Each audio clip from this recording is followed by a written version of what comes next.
Ready છું office જવા માટે. જોઈ લો બધા મને. આમ તો હું રોજ આવી રીતે પોસ્ટ કરું છું. અને બા મને શરબત બનાવી દે છે એ હું પીસ. પછી હું જઈશ ઓફિસ મિલતે હૈ બ્રેક કે બાદ. હેલો ગાઈસીસ, આપણે આવી ગયા છે પાછા ઓફિસથી ઘરે. આજે મારી અમ્મી જાન બનાવી રહી છે ભરથું. Thank you. અને આ ગાઈસીસ મારી ચડ્ડી નહીં, મારી બંડી. ચડ્ડી આવી ગઈ. અને આ મારું બાબુ. બાબુ બાબુ બાબુ આવી ગયો. હવે આ મારો ભાઈ ગાઈસીસ આને ખોટું લાગી જાય છે કે ગાઈસીસ મળીએ, હું ફ્રેશ થઈ લઉં. બાય. અને કંઈક ભાગ આપે છે અને આ તમે જો બા હેમાં મૂક્યું છું ને એમાંથી મને કાઢીને આપે છે. બા મને બાબુનું પેમ્પર્સ ખાવા આપે છે. મને ખબર નથી એટલા પ્રીમિયમ ક્વોલિટીના ચોકલેટી ફ્લેવરના ડાયપર આવવા માંડ્યા છે. અત્યારે ઘરમાં થોડું કોલ્ડ વોર જેવું ચાલી રહ્યું છે, એટલે નો મોર કોમેન્ટ્સ, નહીં તો મારું ક્લોકિટ થઈ જશે અને મારું મોઢું લોકિટ થઈ જશે. એટલા માટે હવે હું આ ખાઈ લઉં છું. બાય. જાય પર વ્લોગ ના જાય એટલા માટે જો આને બી મારા વ્લોગમાં આના બી ભલે પ્રાણ જાય. તું મને પસંદ કરતી નહીં. ચાટલી તો શીખવાની રે. બાબુને તો બતાવી. આ જો અમારું ઘરનું ધીરે ધીરે બોલવું પડશે. તમે વોલ્યુમ ફૂલ કરીને આપી લેજો. અમારું સુંદરું મુંદરું અમે બહુ મહેનત કરી રહ્યા છે એને સુવડાવવા પાછળ, પણ એ સૂતું નથી. સોએગા નહીં, સોએગા નહીં, अभी वो रोएगा. सुलाना पड़ेगा. वो ऐसा सोचता है, नींद बुलाती है मगर जाने का नहीं, बट सोने का है. એની મમ્મી ધમાઈને હિંચકો નાખ્યા. હમણાં પડે ને સીધો ઉલળીને સામે ખુરશી પડીને એમાં જઈને મારું બાબુ બેસી જશે. સુવે નહીં, પછી એની મમ્મીને જ હેરાન કરે. મારો ભાઈ છે એ રિસાઈ ગયા છે. એને બોર્નવીટા અમારે પીવડાવવું પડશે કેમ કે અમારું બેબી મૂડમાં નથી. થોડું એ કરવા જેવું બી નથી, નહીં તો બધાના બેડા ફાટી જાય. જો આપણે થોડું એની ઉપર ઝૂમ કરી દઈએ. અલ્યા આઈફોન નહીં ને કંઈ નહીં, જલ્દી જ ગાઈશ. તમે બહુ બધા સબસ્ક્રાઈબને બહુ બધા કરો, બહુ બધા પૈસા આવી જાય પછી હું આઈફોનમાં બ્લોગિંગ કરીશ. જલ્દી જલ્દી લાઈક એન્ડ સબસ્ક્રાઈબ કરો મેરી પીલू को. ઓકે ગાઈસીસ, હવે જો બીજું કોલ્ડ વોરનું માણસ બતાવું તમને આ માઘેથી, નહીં તો એ તમને જંગલી બિલ્લીની જેમ ખાઈ જશે. આ ડ્રેસમાં મારી મમ્મી છે જે અત્યારે નહીં દેખાઈ રહી. મારે થોડું આ માઘા જઈને તમને બતાવવું જોશે. આ બેન છે મારી, એ બી હાલ કોલ્ડ વોરમાં સામેલ છે. આમાંથી ઇન્ડિયા કોણ છે પાકિસ્તાન કોણ છે એ નહીં ખબર, પણ બહુ ખતરનાક જંગ ચાલી રહી છે. સીઝ ઉપર છે અત્યારે. આ રહ્યો આ બીજું માણસ છે.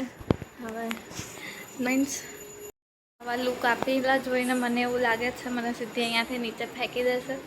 એટલે હું આની સાથે જ તે બ્લોગ હાલ બંધ કરી મેટર સોલ્વ કરાવીને પછી આવીશું પાછા અમે બધા હારે યોગ કરવા.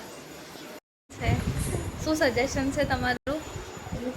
હું મેટર નહીં કરાવવા ના દેશે તો તારી બહુ હું કરી દેશે. હા, પછી ક્યારેક મારી હાલત શું મંદિરના ઘંટા જેવી થઈ જાય કે જે આવે એ મને બચાઈ જાય. હેલો ગાઈસીસ, હું રોટલી બનાવું છું. બહુ બધા સબસ્ક્રાઈબર થઈ જશે, બહુ બધા થઈ જશે પછી હું નહીં બનાવું. એને રોટલી બનાવવા માટે ઇન્સાન રાખી દઈશ. અને ત્યાં સુધી તો મારે જ બનાવવાની છે. જોકે હું વરસના વચ્ચે દાળ જ બનાવું છું ને એમાં કોઈ નવાઈ નહીં કરી રહી. અને તો બી મને આમ આજે થોડો હરખ પદુડી થઈ ગઈ હું બતાવવા માટે કે હું રોટલી બનાવું છું. એટલે થેન્ક્સ ટુ અંજુ કે બિચારી ઊભી થઈને આવી બ્લોગ શૂટ કરવા. Most welcome. છે વિડીયોમાં કંઈ કહેવા માંગશો સોનલબેન? કઈ નહીં, આ મારી હેલ્પ કરે છે મારી છોકરી, તો મને થોડુંક સારું લાગે છે. આમ તો મમ્મીના બે છોકરાઓ, અમે બે ભાઈ બહેન કામકરા છીએ, થોડા મગજથી કામચોર છીએ કે તરત બાટલો ફાટી જાય, પણ આમાં બે ભાઈ બહેન ડાયા છીએ.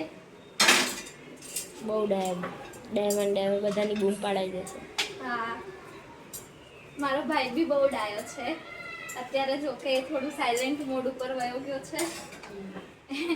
અત્યારે વાઘ બની ગયો છે.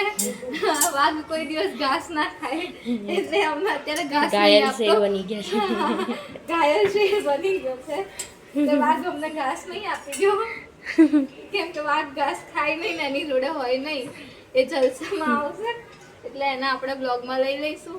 હવે આપણે અંજુને રજા આપીએ, કેમ કે બિચારી બે હે તો સારું લાગે, બીજું તો કાંઈ નહીં. હાજી, ચાલો બાય બાય. તમે જોઈ શકો છો હું થોડી તૈયાર થઈ હતી, કેમ કે મારે 26 ડેટે એક ઇવેન્ટમાં જવાનું છે, તો એમાં ફોટો આપવો છે. અને તું કહેવાનું આ જો આ મારી મમ્મી કંઈક કહેવા માંગે છે. હું એમ કહેવા માંગુ છું કે મેં વાસણનો ઢગલો કરી મૂક્યો છે. હમણાં મારી છોકરી વાસણ ઘસી નાખશે. મેં આટલી સુંદરી મુંદરી છોકરી જોડે તું કામ કરાવીશ, તને કામ દયા તો નહીં કરવું આવે? પડે, છોકરીઓએ કામ જ કરવાનું હોય.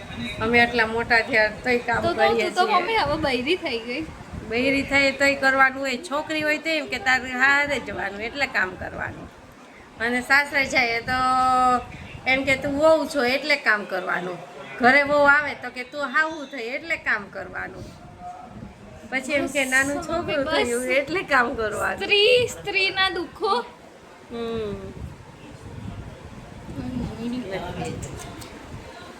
એવું છે કે મારા ઘરમાં હું બધાનો બહુ ચીપકા ચીપકી કરું છું. એમાં એક મુખ્ય લેડીઝ આ છે અને બીજી મુખ્ય લેડીઝ કમ છોકરી કમ આ છે, આઈ રહી ચડ્ડાવાળી. મહિલા મંડળીની મીટિંગ ચાલી રહી છે. આ મીટિંગના સૌથી મોટા હેડા છે, એના પછી હેડા છે અને હવે ઓકે અમે બંને કચ્ચા બચ્ચાઓ છીએ. અમે હજી દૂધ પીતા છીએ અને છે દહીં વડે છે, દહીં વડા છે, દહીં વડા. એને વ્હાઈટ કલરનું પહેર્યું છે ને પાછું મેચિંગ મેચિંગ. આ જો લીલી ચટણી અંદર લીલી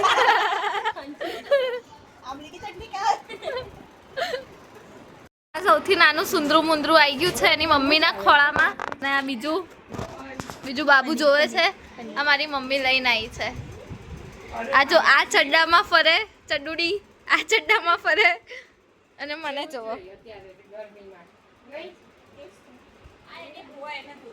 એમાં કહેવાય ચડ્ડો પહેરે, બિકની પહેરે, પેન્ટ પહેરે કે હાડી પહેરે, ભલે પલ્લું હોય કે ના હોય, રૂમાલ જોડે લઈને ફરે બધી જગ્યાએ. ના હોય તો પછી બીજાનો લઈ લે, પણ પોતાના છોકરાને હાચવી લે. હાઉ બીજાનો માલ લઈ લે. આજે હું ભાભીના ઘરે સુવાની છું. આ જો આ મારી મમ્મી, આ મારી મમ્મી છે અને આ મારા શુગર મમ્મી છે અને આ અથાણું છે મારું. તો હવે ગાઈસીસ થોડું કપડાં વપડા વડાવીએ પછી